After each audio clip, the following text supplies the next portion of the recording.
Welcome back, PFR. The long-awaited part 2 is here. Also, I will only be going over story 3 of this video because story 4 is so freaking long. 21 pages of text. But we will let it slide because it was a summer event story. But anyways, let's begin, and as always, if you are not originally from PFR, you will have no idea what I'm talking about.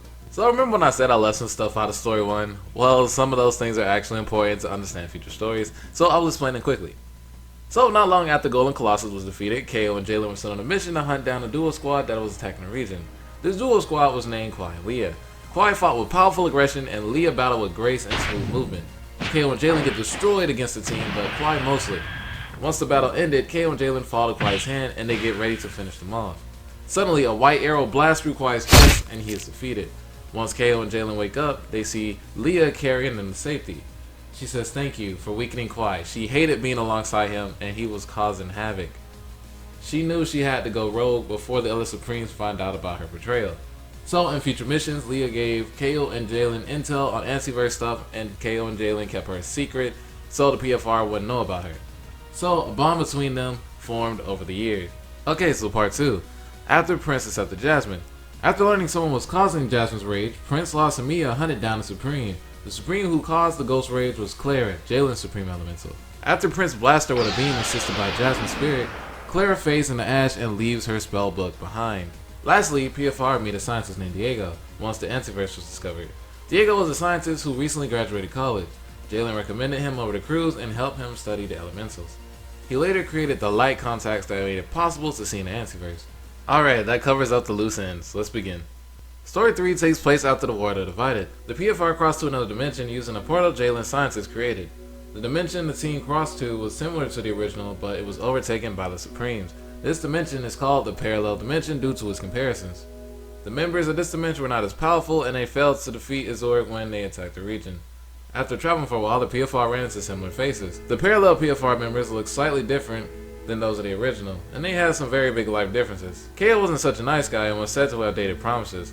Eno was said to have given into darkness and was called Nexus. After the two PFR teams got done discussing about what happened over the past few months, they came up with a plan. The original PFR members decided that they will help the Parallels defeat the Supremes that are currently running the region. The team split up with their counterparts and headed towards their desired location. Firstly, the Promises headed to Parallel Promised Land. The Promises walked around till they felt a strange feeling in their chest and located where Mikara was hiding. Mikara ordered Parallel Promises to stand down until she felt another feeling in her chest, and then the original Promises slid onto the scene. Mikara stands in surprise, thinking Promises is trying to trick her with a clone. The Promises then tag teams together and then starts blasting Mikara. Mikara manages to hold off the Parallel Promises till the original Promises kicks her down and they both fusion blast Mikara directly. Mikara finally realizes that there are two Promises that are completely different before she fades into the ash. The KOs and Jessica travel through the forest talking about their life. Parallel KO mentions he never met Jessica, and when he joined PFR, he was going through a tough time in his life. He was pretty much an outsider till Cruz recruited him. KO explained that he met Jessica when her mother was ill.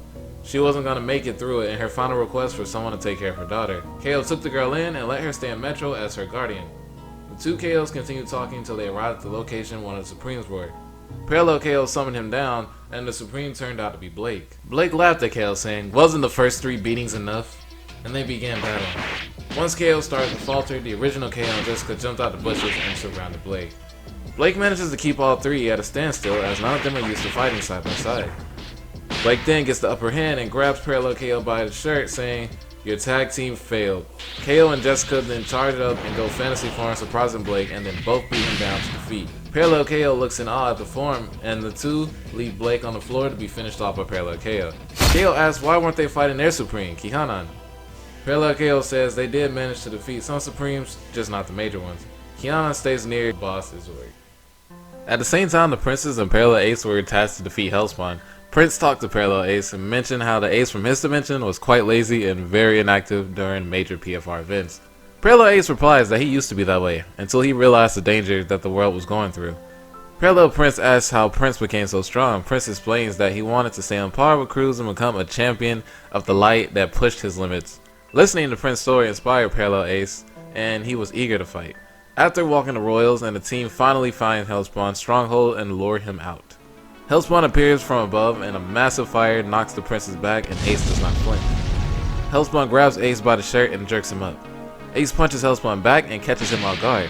Hellspawn looks surprised as the PFR are usually weak and have no confidence. Prince then jumps out and the parallels fight together. The two princes put up a good fight, but Hellspawn bursts black fire and weakens them both. Prince then calls out to them both and lets them know what's at risk and to keep at it. With the burst of encouragement, Ace holds Hellspawn still and parallel Prince slices through him and Hellspawn fades into the darkness. The team thanks Prince and walk back. After a day of supreme hunting, the team reunites together for the final phase. Parallel Cruz says it's time to take on the big boss. The cruisers then dash off with Julio. Back in PFR Tower, Kiana warns the Zord that Hellspawn, Blake, and Mikara have all been eliminated. The Zord then turns back in surprise as he would now be the prime target for a next assault. Kiana then gets a knock at the door from one of his messengers to relay the news. The Zord then clutches his stomach as a strange feeling shoots through his body and tries to warn Kiana. Suddenly the messengers toss up their hood and Julio douses Kiana in water and the cruisers both strike him down with massive electricity attacks. The Zorg attempts to stop the attack but is shot with a poison bullet by Nino. Then, both of the bangs trap a Zorg in a ghostly hand and the cruisers charge a bolt of lightning by running around the room and they both slam a strike in the Zorg's chest, blasting him through the feet. The Parallels then start to cheer as the Supremes have been dethroned. Parallel Cruz then looks around the area and yells, "Where is it?" The Zorg then laughs as he says the final Supreme has the PFR shield and fades off, holding important information. Parallel Cruz starts to panic as he doesn't know who is running off with the shield. He quickly tells his team to narrow down the list of which Supreme might still be alive. While the team were thinking, the tower starts to rumble and a scream was heard from the roof. All the members relocate to find out the chaos was being caused by Clara. Parallel Cruz tells Clara her leader is gone and she should submit.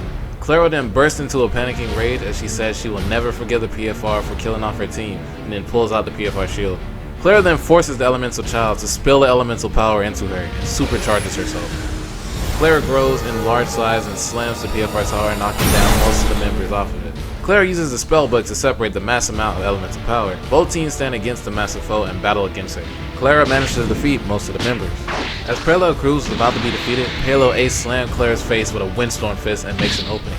Parallel Cruz then throws the last bit of his strength and strikes Clara with a bolt in the sky and finally defeats her. Clara then starts burning and then fades into ash, leaving the shield behind and a spellbook. Nino then picks up the spellbooks and flips through the pages. Inside he finds out how to craft potions, elements, and control energy, and even demon summoning. Cruz then recovers the shield and tells the Parallels to protect it. While he was handing it back, something swipes it out of his hand. Everyone looks up to see Isia was the one who stole the shield. Everyone yells out, "How are you alive?" Isia then explains that she knew Medusa's plan was going to fail all along and hid just before she was defeated. Once the PFR went through the portal, Isia followed and just observed what the PFR were doing. After learning how powerful the PFR shield is, she had to have it for herself. Isia then forces the shield to give her power and mixes it with her demon strength and learns time travel. Isia then vanishes off somewhere. Suddenly both promises get a massive headache and hit the ground. Everyone drops to their aid thinking that something had attacked them. Cruz then explains she isn't being attacked, but she's learning. Promises has a link to the shield and it means that time travel has been added to their body. Cruz then asks Promises if she could trace Isia. Promises says that she should, but it will hurt. Promises said she agrees to do it, and then grabs hold of all the original PFR members. Everyone says goodbye to the Parallels as Promises travels through the same stream as Isia. Once they awaken, they look around to see the region they once knew. After checking the date and time, they find out that it is 1 week before Gargolas showed up. Cruz says that they must find out who created Gargola and stop them now. Nino then says he has to be whoever had possession of Clara's book. Prince's eyes light up as he zooms to Future City Library to find it empty. He knew who was responsible for destroying the region. And that is the end of Story 3. Before we wrap up today's video, I'll share some fun facts about this story. So, number 1, this story was never acted out. Most stories are roleplayed first and then written. This one was fully scripted. After the world are divided, we end up back in the PFR region without an explanation. So, Cruz created Story 3 to answer how we remain in the PFR region after its destruction. Number 2, Jessica can't naturally go fantasy form. She can only use it when I'm near her. Jessica is not an elemental, but when Scotty gave me my form in Story 1, we bonded, and now she has the ability to latch on to some of the powers. Also, Jessica was only about 12 years old when she was in the first story. Since the Demons of the PFR story took place about 1 or 2 years afterwards, that would place her around 13 or 14 years old, which is very young to be fighting all powerful demons that could destroy the world. So, very interesting. But to be real, we were also about 16 or 17 when we started our journey, so I guess that's not too far away. I guess that's all pretty young for us to be fighting world-threatening demons, but anyway, I'm rambling. Alright, off to fact number 3. We actually met the Parallels before in 2014, but in a rapping event. Back when we made music, Cruise had an event where we were rapping against lyrics we made 3 years prior. So it was awesome he incorporated them back in this RP story, so it was a nice little callback. Okay, with that being said, we're going to end the video right there. I really hope you guys enjoyed that. Please like and comment, and let us prepare for that long story of Story 4. So until then, I will see you guys in the next one.